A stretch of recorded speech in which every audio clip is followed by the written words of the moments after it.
This is Alex Harris for Seconds Out. I'm delighted to be joined by IBF featherweight champion Josh Warrington. Josh, what are you doing? How are you doing? Very well, how are you? Not too bad, thank you. What brings you to London today? Down here today doing a little bit of filming with Foot Asylum. Not too sure if I'm allowed to say anything else. So yeah, down here doing that and back home to Leeds, train tonight. Talking of camp, obviously you've got a fight coming up in a couple of weeks with, I don't know how to say it, Taku. Obviously, it's been spoken about, that's not necessarily the opponent you were hoping for. There was talk of you going over to the US, but how's this camp been for you? So far, perfect, really well. Obviously, wanted to better what we did last time out. I know we got the win against Gallard, but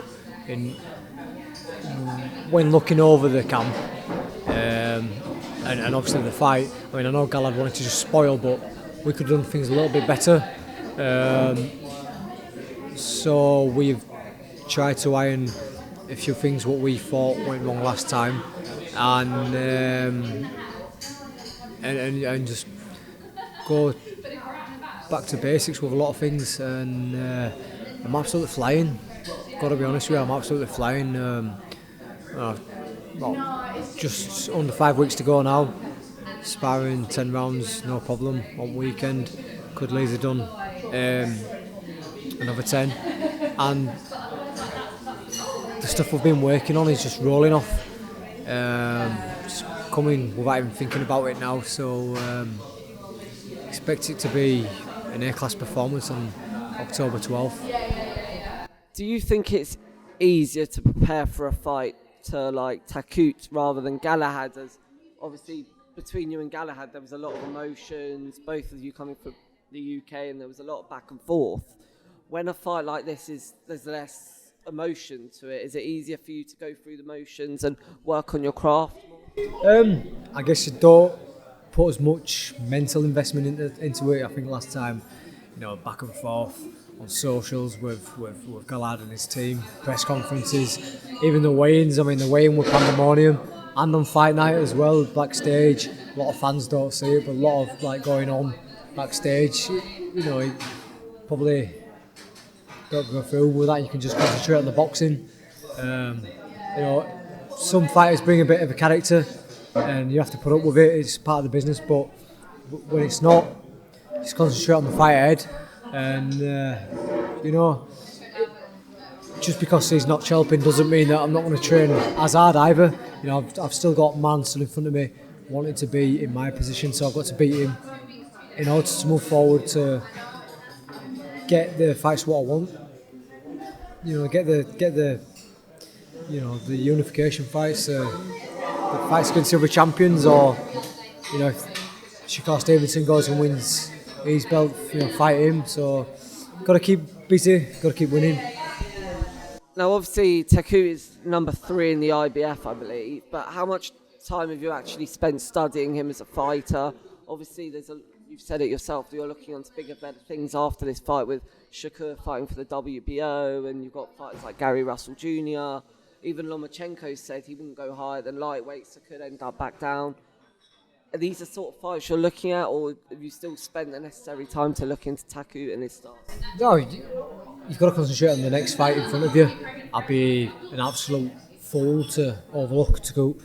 Obviously he's there in the opposite corner, and he's going to want to try to be where I am, so got to stay focused, got to stay concentrated on him. We had a good look at him when it got announced and when they'd accepted the fight, and I normally have a look around the announcement of the fight, then halfway through I have another look, and then nearer to the fight I have a look. I don't get obsessed too much about studying the fighters, because I could bring something different. Just little increments are enough for me. The rest of it I leave to the team to really break down. Like, my dad will come up with game plans against him. My strength conditioning coach Mark will break him down, and he'll do punch counts and stuff, say how many punches he's throwing in a round, and average, work out averages and stuff like that. So, and then they'll all talk about that together and feed it off onto me. But myself, I more or less just get an idea of his style, watch a few rounds of a few different fights. That give me enough material to visualise and try and work out how I'd see him in the ring. And we just go from there. But yeah, there's always a thing in the back of your mind of potential fights that could be made in the future. And if anything, that's an incentive. You just can't get carried away with looking at them. Got to deal with the next one in front, but you know you come through it, then, like I said, there's potential to have a big fight in the future. Now, normally with people chasing wild title fights and unifications, I might ask you, are you looking to make a statement? But obviously with your fight against Selby and then Frampton and then Galahad, you've made 3 massive statements there in fights arguably some people wouldn't have had you to win. You almost don't need to go out and make a statement against Taku because you've already proven yourself. But to get those bigger fights, do you feel the pressure to go out there and have to stop Taku? Not really. I don't really pressured, but I do want to not make a statement, but put on a good performance. I guess I don't want it to be just like cruise through it. You know, I sound like it's already been done, but I feel that this guy is not on my level. But with that being said, I don't want to just cruise to an easy 12 round points win where I've just done enough.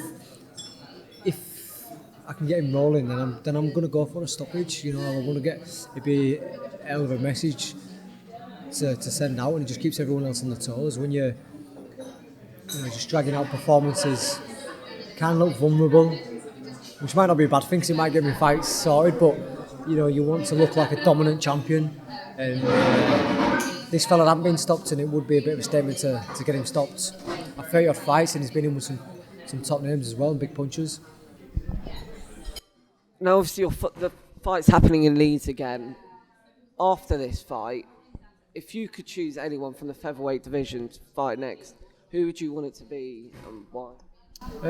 Gary Russell Jr. I did say Leo Cruz, but I think he's moved up now, or he's announced he's moving up. It would have been Leo Cruz or Oscar Valdez, because Oscar, been a fantastic fight. Obviously, he moved up first. Leo Cruz, it would have been top of my tree because he's biggest name in the division. But now them two have gone, Gary Russell, and you know what? The more I think about that fight, the more it gets me really hyped up for it. Because when you look at him against Lomachenko a few years ago, he had some good little spells in that, but that would have been good 4 or 5 years ago, and it's like his inactivity is not doing him no favours. Once a year, and he's not getting any younger. And then last time out, he stops Kiko Martinez, but the fight before that when he boxed Joseph Diaz, quite close. And Joseph Diaz started a little bit later than he should have done, and maybe if he'd picked it up a little bit sooner, we could have had a different WBC featherweight world champion. So I really fancy that one, and I'd happily go to the States and fight him if need be. You've mentioned a lot that you're happy to go to the States to secure these fights. Do you think that, speaking about Gary Russell Jr. specifically, that his inactivity could be his downfall in maybe moving on and becoming a unified champion himself? Yeah, definitely. Don't do nobody no favours in terms of its popularity, in terms of squaring up these fights, because when a fighter's not active, no one really cares about him. So people will look like, what's the point in going to go fight him when he's don't bring anything to the table? But for me, he's got that title. He's got the green and gold, gorgeous belt, and the inactivity is kind of like a footballer being sidelined. You can spar as much as you like, but being under the lights is a different kettle of fish. And when you're not having to get down to your fighting weight, that'll take its toll on your body. When you're doing it regular, at least 2 3 times a year, it's alright. It's not too bad because your body's becoming tuned to getting down to that fighting weight. He won't walk around at 126. He's only short, but he's a fixed set, so he'll be walking around a lot heavier. And then he'll get to a stage where his body won't be coming down as easy as it normally will be. And the longer he stays at featherweight, the more it's going to have an effect on his performances in the ring, because he'll end up taking too much out of his body, and then going into later rounds, it's when it really does its damage. So he should be active more. A real champion is a busy champion, and showing why they're champion by defending the belt. So yeah, if he can, accept a challenge from myself next year, then I think it'd shape up to be a very good fight. Why do you think you haven't been able to secure that unification fight yet? Is it the money? Is it just you're putting on these great performances where they now want to avoid? You're essentially becoming the new Gary Russell Jr., who was quite avoided, and now you're becoming the avoided one. There's the shiting myself for my 6 KOs, that's what it is. I don't know, mate. I think the pound note obviously speaks a lot. They say fighters and the managers have said that they want to fight me. I've seen both Cruz and Valdez say they want to fight me, and we start getting motions going, we start making negotiations, and all of a sudden they're stepping up weights, or they're not coming over, or the offer's not good enough for fighting them. I mean, I'm walking into them fights with a world title myself. I'm not coming as a challenger. I'm offering something as well, but they're not really jumping it too quickly, and obviously moved up weight. So disappointed with that. I don't know what it is. Maybe I've just come out of the blue. Beat Frampton when I was a massive underdog in both them fights. Beat Gallard. Do I really fancy that one where we could fight other champions who are not as good, defend our belts, get a few more paydays? I don't know what it is, but for me, I just want to be involved in the biggest fights. One question I wanted to ask you is, would you ever consider moving up a weight even for 1 or 2 fights just to try and secure the big name fights in the US? Obviously we saw with, ex-Queensbury member, if you like, Billy Joe, he moved up to super middle. Would you ever do the same thing to try and secure like a second world title?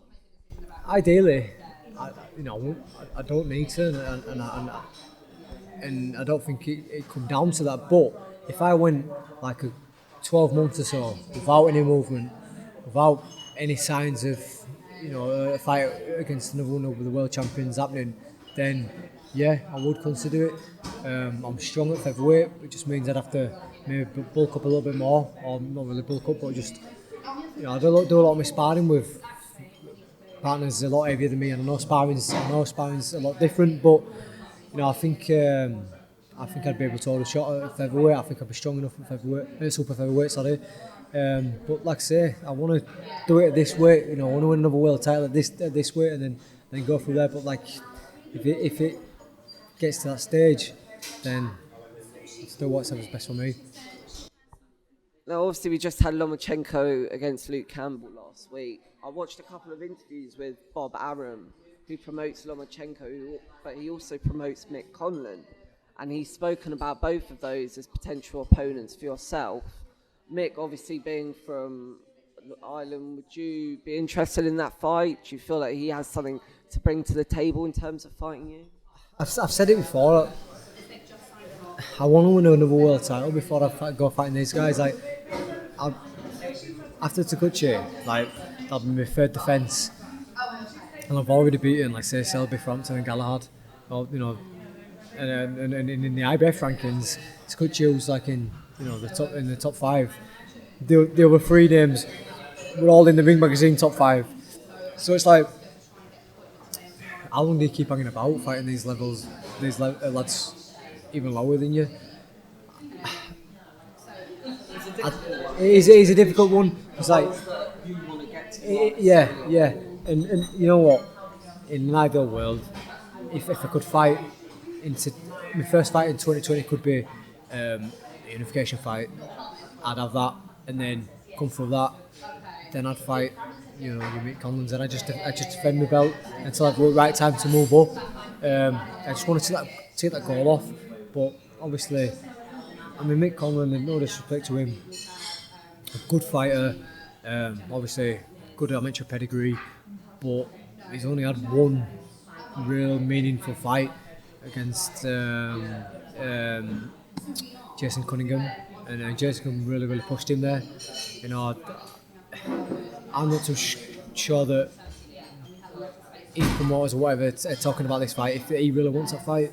You know, last when I spoke to him like face to face and not that long ago, it didn't really seem like he wanted to go for fighting me. So, you know, if he wants it and it makes sense next year, then we could maybe talk about it. But like I say, my sight is on unifying. One rumour that did come out was Scott Quigg. An offer was made to Scott Quigg for the fight against you. Why didn't that fight come into fruition? Why didn't that fight? He's injured. He's not going to be back until December, and I think we needed to be not needed to be out, but wanted to be out sooner than December. Obviously, last year the box Carframpton, 22nd of December. You know, the winter months are never too good for me. It's like susceptible for colds and coughs and stuff like that. There's a lot of risk going on, so we wanted to get out sooner rather than later. And obviously, I think the mandatory will be flagged up. It needs to be made by February time, negotiations and whatnot. So, yeah, if he could have done it sooner, then I think the fight would have been made. But because he wasn't available till December, then that's why we looked for other options.